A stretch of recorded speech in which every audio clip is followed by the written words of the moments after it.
lagi di Tegal Inframe, aktual, informatif, interaktif, dan terpercaya. Bersama saya, Syabita Devanda yang akan menemani selama 30 menit ke depan. Kali ini kita kedatangan tamu spesial nih, Bapak Gunawan. Salam kenal Bapak. Salam kenal, Boleh Mbak. dong perkenalan sedikit ke pemirsa di rumah, karena kan ada pepatah mengatakan tak kenal maka tak sayang. Boleh silahkan Bapak. Terima kasih. Nama saya Gunawan. Saya di Dinas Lingkungan Hidup Kota Tegal dipercaya sebagai Kepala Bidang Penataan dan Penataan Lingkungan Hidup. Kami bekerja sejak tahun 2022 hingga sekarang, dan kali ini kami tengah mengikuti pelatihan kepemimpinan administrator angkatan pertama tahun 2005 di BPSDM Semarang. Itu ya Mbak Gita. Oke Bapak, latar belakang diadakan pelatihan kepemimpinan administrator ini apa ya Pak? Latar belakangnya itu latar memang belakangnya. suatu peraturan dari Menteri dari Dalam Negeri, bahwa setiap apa yang menduduki eselon 3 itu wajib mengikuti pelatihan seperti ini, ya, sebagai syarat bahwa dia sudah mampu di eselon 3 gitu aja, Mbak Gita. Gitu. Tapi ada pelatihan khususnya mungkin? Secara khusus nggak ada, Secara khusus nggak ada. tapi di pelatihan tersebut kita akan nanti diajarkan apa yang kita lakukan di kantor setiap hari. Apa yang kita lakukan dituangkan dalam buku tulisan. Nah, ya, terus jurnal kita gitu? jurnal, terus kita juga diberi keharusan ya, aksi inovasi perubahan yang kita harus sajikan. Itu sesuai dengan kurikulum yang baru. Artinya pada saat kita selesai pelatihan, kita harus mempunyai aksi inovasi sehingga kedepannya OPD tersebut akan menemukan suatu perkembangan. Jadi sebelum mengikuti pelatihan dan sudah pelatihan ada perbedaannya. Itu aja, Mbak. Iya, pasti ada perbedaannya Pak ya. Ya. Terus kalau dari pelatihan tersebut apa sih yang bisa diambil? Ya, sebagai peserta pelatihan banyak hikmah yang kami ambil ya, banyak manfaat yang kita ambil. Satu, bertemu dengan berbagai macam disiplin ilmu, juga dengan berbagai macam kabupaten kota. Juga kita juga nanti berada agar kita nanti juga belajar masalah kepemimpinan, Mbak. Kepemimpinannya bagaimana kita nanti memanage staf kita, dan juga mendorong agar kita nantinya lebih meningkatkan kinerja bawahan, dan kita juga sebagai yang kita kan middle ya Mbak, middle ya, kita punya atasan, kita juga ke atasnya juga lebih profesional lagi dalam berkarya. Kalau tema yang diambil itu apa Bapak? Terima kasih. Tema yang kami ambil sesuai dengan tupoksi kami, Mbak, di bidang penataan dan penaatan adalah berasa nyaman di Kota Tegal. Itu merupakan dari singkatan beradiwiyata supaya asri, nyata, dan mandiri di Kota Tegal. Gitu. Berasa nyaman di Kota Tegal. Iya. Iya. Gitu. Kalau konsep dari program berasa nyaman itu apa, Bapak? Filosofinya adalah kita bagaimana memperkenalkan suatu program adiwiyata di kelompok masyarakat. Iya. Sebenarnya kelompok masyarakat kita ambil, kenapa kelompok masyarakat kita ambil sekolah? Karena di lingkungan sekolah itu banyak anak didik, Mbak. Betul. Harapan kita, anak didik itu lebih cepat mencerna apa yang kita berikan. Dan pada saat anak didik kita juga sudah melakukan inovasi-inovasi yang seperti kita berikan, harapannya nanti ke depan bisa menularkan kepada masyarakat sekitar sekolah ataupun masyarakat di mana dia tinggal, itu aja. Jadi dimulai dari siswa-siswi yang siswa-siswa, ya. Tapi memang konsepnya kalau adiwiyata itu tidak hanya siswa-siswi di sekolah, tapi juga semua warga sekolah. Warga sekolah. Ya. Tapi dimulai dari sekolah itu. Ya, dari kepala sekolah, guru, maupun dari penjaga kantin dan semua warga situ. Juga mungkin dari semacam orang tua murid gitu aja. Intinya menyeluruh lah ya. Menyeluruh, Pak, ya. Semuanya melakukan gerakan peduli dan berdaya dengan hidup di sekolah. Kalau misalkan materi utama dan kesesuaian dengan isu lingkungan di Kota Tegal sendiri itu gimana, Bang? Sebenarnya isu lingkungan Kota Tegal kan adalah hampir semua sama ya. Yes. Isu lingkungan di Kota Tegal di dunia itu sama, adalah masalah persampahan. Betul sekali. Masalah persampahan. Nah, kebetulan bidang kami juga nggak menangani persampahan, ada bidang sebelah. Memang pada saat di adiwiyata itu kita juga kental bagaimana mengelola persampahan. Jadi bagaimana memilah sampah ya, pada saat itu juga kita pada saat kita ada adiwiyata juga kita punya tim nanti yang akan mengajarkan sesuatu Mbak. Misalkan ada masalah bagaimana energi, bagaimana penghematan energi baik listrik maupun air. Terus ada pemanfaatan sampah kan gitu. Jadi mengolah sampah jadi misalkan organik menjadi semacam pupuk yang mendaur ulang. Nah, kalau nama organik bisa menjadikan suatu media ataupun apa ya Mbak, yang bisa menjadikan suatu harapan nantinya bisa akan mendapatkan rupiah gitu loh. Betul. Jadi intinya daur ulang sampah gitu. Iya, juga mengurangi persampahan juga. Iya, bukan mengurangi. Bagaimana pelatihan kepemimpinan ini mendukung terwujudnya lingkungan yang asri, nyata, mandiri itu gimana menurut Bapak sendiri? Ya, terima kasih Mbak Bita ya. Jadi pada saat kita melakukan pelatihan, kita juga secara umum dari para widyaswara kita tidak akan secara teknis ya, karena dari widyaswara akan bagaimana hanya konsep-konsepnya yang kita pelajari. Betul. Karena dari konsepnya dari materinya dari kita masing-masing Mbak, dari masing-masing peserta itu ada latar belakangnya berbeda-beda. Ada dari lingkungan hidup, ada dari keuangan, ada dari disko info dan lain-lainnya Mbak. Tapi jadi semuanya saling melengkapin gitu ya Pak ya? Masing-masing satu-satu Mbak. Jadi artinya pada saat widyaswara memberikan materi ataupun memberikan hanya sebagai hanya jembatan itu Mbak, rambu-rambunya aja Mbak, sesuai dengan peraturan yang ada diberikan. Jadi apa yang kita berikan harapannya nanti akan ada inovasi di kantor masing-masing gitu di luarnya seperti itu. Gitu ya Pak ya. Kalau inspirasinya tuh dari mana sih Pak program ini dibuat? Inspirasi dari mana? Inspirasinya gini Mbak, kami kebetulan di bidang penataan ada tiga sektor yang kami kerjakan. Apa aja? Satu di pengendalian, pengendalian perencanaan ya kita akan satunya adalah membuat perizinan lingkungan. Kemudian satu pengawasan itu kita akan pengawasan dan memberikan itu Mbak edukasi kepada masyarakat, kepada perusahaan-perusahaan dan kepada sekolah-sekolah. Yang ketiga peningkatan kapasitas. Di sini ada kapasitasnya termasuk ada adiwiyata, terus ada sekolah Saka Kalpataru. Saka Kalpataru apa itu Bapak kalau boleh tahu? Saka Kalpataru kan suatu ini Mbak, jadi kegiatan kepermukaan Mbak.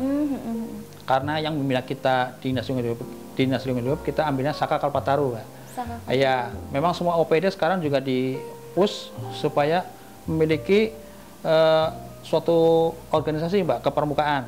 Contohnya misalkan dari Dinkes kita ada Saka Bakti Wisada kan gitu. Kalau dari kita Saka Kalpataru alhamdulillah 2 tahun ke belakang ini Saka Kalpataru juga mendapat perhatian dan ada prestasinya Mbak. Makanya kita juga makin tahun juga kita mendapat banyak permohonan dari sekolah-sekolah ingin bergabung menjadi itu.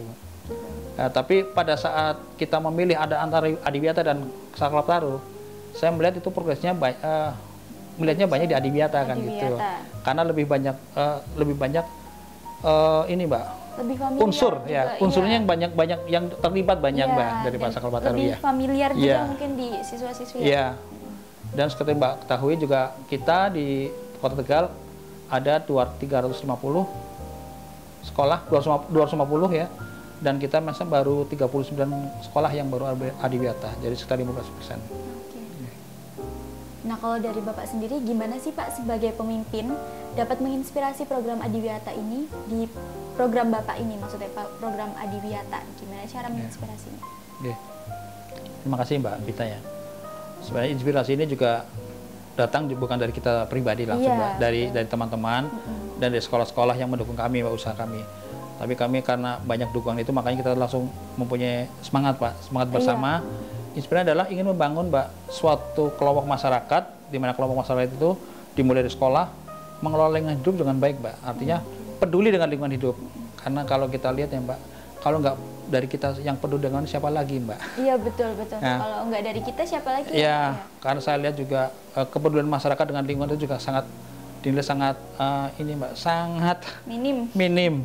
Contoh buang sampah sembarangan, mematah sampah sembarangan. Itu masih dinormalisasikan ya Pak ya? Sayangnya ya. Ya, contoh banyak taman-taman Mbak, ketahui kan ya, kita dituntut banyak membuat taman, tapi begitu ada taman, ada tempat sampah, begitu masyarakat rendahnya membuang sampah di tempat sampah pun nggak mau Mbak. Kadang-kadang kita yang memerintah itu malah dimusuhi oleh orang itu katanya. Gitu, serba salah ya Pak ya? Serba salah gitu. Apalagi mengelola sampah Mbak. Betul. Dan utamanya kalau TPS Mbak, namanya TPS itu itu katanya dibuang sayang, tapi dibutuhkan, Mbak. Iya. Ada kawasan ada TPS, nanti akan protes, TPS-nya dibuang, tapi begitu kita mau buang sampah, kita bingung di mana. Makanya kita di Adiwiyata itu juga kita bagaimana mengolah sampah dengan baik. Jadi gimana caranya mendaur ulang gitu ya, Pak? Mendaur ulang dan membudayakan kepedulian dengan lingkungan. Di samping mendaur ulang juga kita masalah tumbuhan, Mbak. Jadi bagaimana kita nanti menanam pohon dengan baik kan itu. Jadi penghijauan kita juga kan, misalkan di halaman rumah punya halaman sedikit, kita bagaimana menanam taman, dengan pot, dengan gantungan dan lainnya begitu, Mbak. Iya, oke. Iya. Oke, sobat pemirsa di rumah, kita akan mengulik lebih tuntas lagi setelah jeda pariwara berikut ini.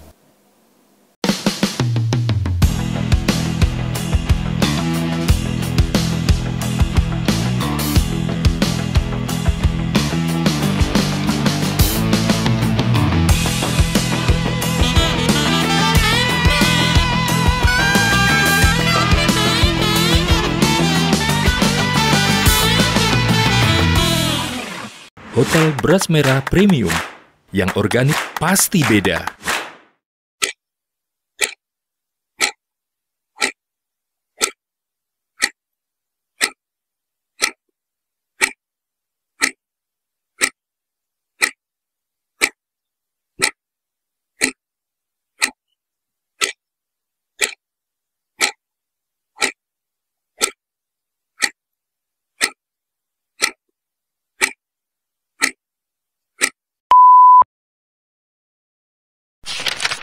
Si Mama hari ini masak nasi pakai kongbab. Ma, kok pakai kongbab sih? Kongbab baik untuk jaga gula darah Papa. Oh, bagus untuk diet, badan langsing. Kak, nasinya jadi bagus. Kongbab, campuran biji-bijian alami untuk beras. Terbukti menjaga kadar gula, dapat melancarkan pencernaan, dan kenyang lebih lama. Kongbab enak. Makan nasi kongbab dulu yuk. Jaga kebaikan nasi dengan Kongbab. Stop. Jangan scroll dulu. Kamu punya usaha gitu-gitu doang. Sudah pasang iklan di mana-mana, masih sepi aja. Nih. Sekarang, saatnya usaha kamu berkembang. Dan nggak kaleng-kaleng lagi. Karena di Bengkel Sinema Indonesia, kamu bisa mendapatkan iklan berkualitas TV dengan harga sosmed. Selain itu, iklan kamu bakal dipublish di 150 marketplace dan tentunya dipublish juga di Google Ads, di mana kamu dapat menentukan target market, audiens, dan juga area publik. Jadi, tunggu apa lagi?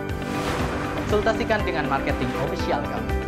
Gratis.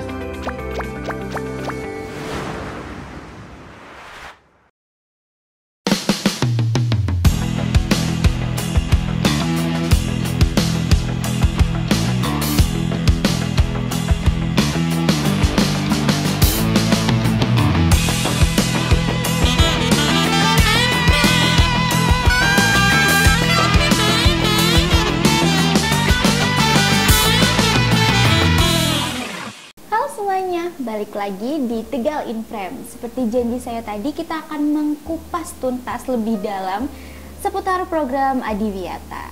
Nah, Bapak, kalau misalkan saya mau saya perkirakan gitu, apa sih tantangan dari adanya program Adiwiyata ini? Tidak ada semangat, Mbak. Oh, Nah, gitu. Entah dari guru atau muridnya itu Iya, ada semangat. biasanya dari guru biasanya. Oh, dari gurunya. Biasanya itu kasusnya adalah misalkan kepala sekolah tertentu di sekolah sebelumnya meraih predikat. Iya. Begitu dipindah, di rolling, jatuh ke sekolah yang mungkin antah berantah, ya mungkin menurut penilaian dia susah untuk dinaikkan. Iya, Nah, susah. pada saat kita ajukan, Pak, Bu, bagaimana kalau kita ajukan Adiwiyata? Dia agak lemah melihat kondisi. Nah, itu tantangan kita adalah bagaimana membentuk satu komunitas, Mbak. Komunitas kita beri masukan bahwa Adiwiyata sekarang bukan hanya satu personil kepala sekolah, tapi semua unsur. Dan itu Makanya. jadi challenge sendiri Iya. ya, Pak, buat Bapak. Ya, makanya challenge ya, di samping itu juga Ibu Kepala Dinas juga selalu memecut kami. Kalau ada yang justru kalau ada yang masalah itu malah kita push lebih. Iya. Ya, kita datangi, kita adakan pembinaan, kita adakan pelatihan, kita Jadi adakan supaya workshop sadar ya, Pak, ya, supaya gitu. sadar bahwa Bapak Ibu nggak usah takut, nggak sendirian. Karena ada sekolah-sekolah, ada guru-guru warga sekolah yang lain. Dan yang saya lupa Mbak tadi saya sebutkan, di kalangan siswa juga ada namanya kader adiwiyata. Oke. Jadi menunjuk salah satu personil siswa ya, Siswa. itu sebagai koordinator masalah lingkungan. Ya, jadi bukan ya organisasi tapi koordinator ya. iya satu koordinator siswa. ya tingkat siswa. Jadi misalkan siswa misalkan ada yang membuang sampah, kita haruskan kader adiwiyata itu mengingatkan mereka agar jadi udah ada tugasnya masing-masing Mbak, dari guru dan lain-lainnya. Juga misalkan dari penjaga sekolah ataupun misalnya Pak Kebon ya Mbak ya. Iya. Pak Kebon juga itu harus misalkan memberikan edukasi kepada ibu kantin. Jadi misalkan mengurangi plastik Mbak, kuehnya itu ya. Padahal memang berat itu, tantangan kita juga berat. Betul. Juga kita edukasi kepada anak-anak dari sekolah membawa tumbler Dan tepak makan. tepak Iya, makan. Tempat bekal. Nah, itu pada saat kita memasuki kantin, misalkan memberi mie instan ya Mbak, suatu kemasan, harapan kita adalah bungkus plastiknya adalah tidak dibuang langsung ke tempat sampah, tapi diolah. Kalaupun sekolah tidak punya, kita menyarankan buat berkaitan dengan bank sampah setempat, kan gitu. Makanya juga sesuai dengan kemarin juga kita pernah ada rapat dengan Pak Sekda, jadi kita agak melebar ya Mbak.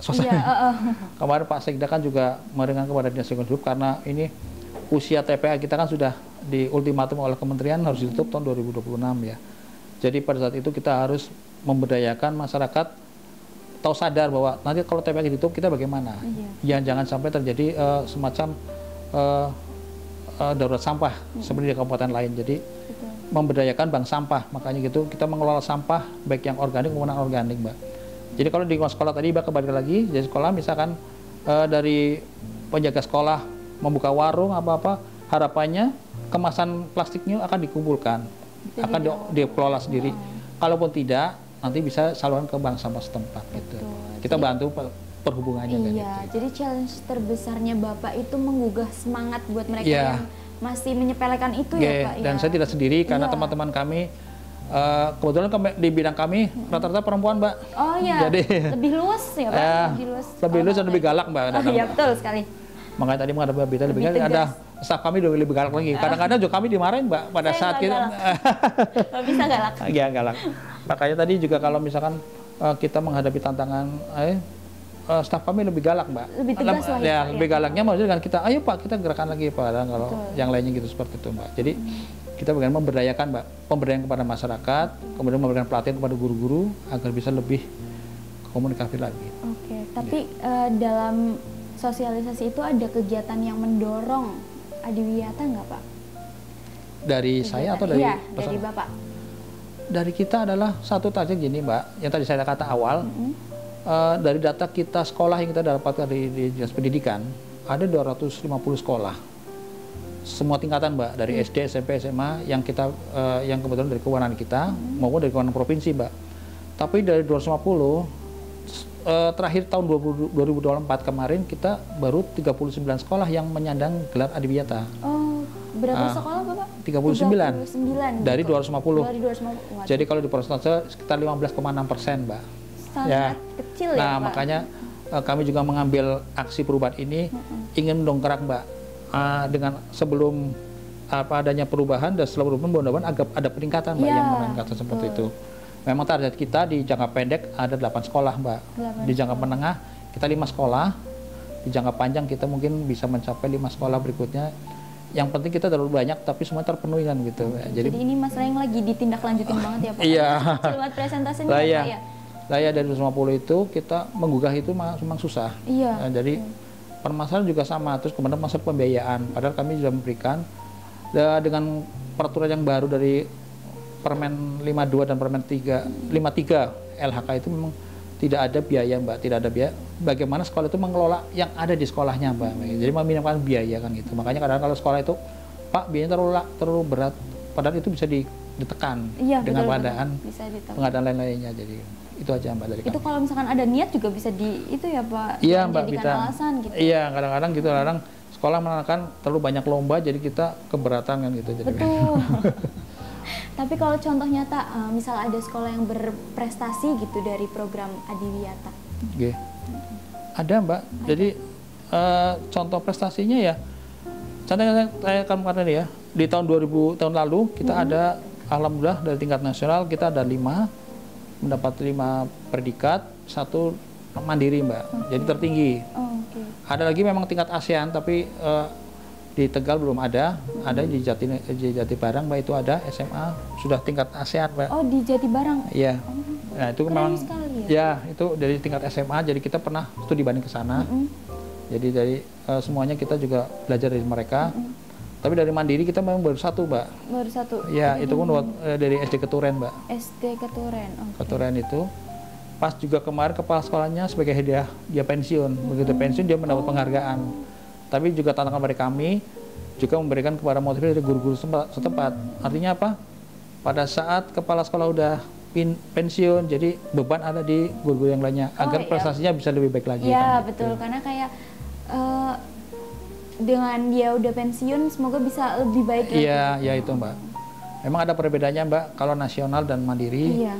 Kalau mau maju tingkat mandiri itu harus ada punya 2 sekolah binaan Mbak. Oke. 2 sekolah binaan. Kalau bisa maju dari penilaiannya bisa dinilai baik, nanti dapat penghargaan di Kementerian Lingkungan Hidup. Itu yang udah tingkat ASEAN itu gimana Bapak sekolahnya? Apa bersih banget, apa hijau banget, atau gimana? Kebetulan pada saat melakukan itu Mbak, kita kan pernah diajak studi banding. Waktu saya lagi ada diklat ini Mbak, diklat PKA, jadi datang staf kami Mbak. Oh ya. Jadi kami nggak ngikut Mbak. Ya. Jadi stafnya itu terkesima banget ya? Iya, makanya mendorong sekolah lain, misalkan kita bisa melakukan hal tersebut, karena semuanya itu bisa dilakukan Mbak, tidak harus tidak suatu hal yang mustahil kan gitu. Iya, kalau ada niat pasti bisa. Iya. Tapi kalau inovasi yang dikembangkan untuk meningkatkan program lingkungan hidup ini apa Bapak? Inovasinya adalah satu memang itu Mbak, dari Adiwiyata ini Mbak ya, kita bagaimana memberdayakan masyarakat Mbak, khususnya masyarakat sekolah dulu ya Mbak ya, agar tidak Mbak, pantang menyerah Mbak ya. Inovasinya itu. Kedua, tanpa hentinya kita menggali informasi yang lainnya Mbak, misalkan bisa dari YouTube ataupun kita bisa dari komunikasi dengan Dinas Lingkungan Hidup Kota, Dinas Lingkungan Hidup dari provinsi ataupun dari Kementerian Lingkungan Hidup. Segala inovasi kita dapatkan dari itu semua Mbak, banyak Mbak itu. Jadi banyak sumbernya juga ya Pak, ya nggak cuma 1 ya Pak? Iya, kami juga termasuk masih banyak belajar juga Mbak. Bapak bersama-sama belajar Pak ya. Iya. Terus kalau langkah konkret setelah pelatihan sebagai agen perubahan itu gimana Pak? Ya, sebagai langkah konkret ya, sebagai agen perubahan memang kami ya tidak sendirian ya Mbak ya. Kami terus akan memotivasi kepada semua elemen Mbak, baik dari stakeholder ya, khususnya dari DLH, kemudian dari Dinas Pendidikan Kebudayaan, juga dari Kemenak, agar lebih memberikan motivasi kepada sekolah-sekolah, ya, kemudian juga memberikan pelatihan kepada kader-kader Adiwiyata, kemudian juga dari guru-guru dan dari kepala sekolah kita berikan motivasinya agar bisa lebih bersemangat kembali bahwa kegiatan ini bukan milik kita tapi milik semuanya Mbak. Jadi lingkungan hidup itu tidak hanya milik daerah tapi milik semuanya. Jadi kalau itu ditanamkan kepada semua, itu makanya bisa tanpa disuruh pun kita bisa langsung gitu aja Mbak. Jadi agen tugas kita seperti itu Mbak, menyadarkan bagaimana berperilaku Mbak, berperilaku lebih baik lebih sehat gitu aja. Iya, betul sekali. Tapi gimana sih Pak cara mengukur keberhasilan pelatihan dan program yang diangkat? Cara misalkan Bapak ngukur ini udah berhasil, ini belum, itu gimana? Ya memang dari ini Mbak, dari ini kan gerakan peduli berbudaya lingkungan hidup di sekolah. Pengukurannya memang kita seharusnya ada pertama dari penghargaannya dulu Mbak, Adiwiyatanya. Tapi itu tidak semata-mata itu sebagai ukuran Mbak ya.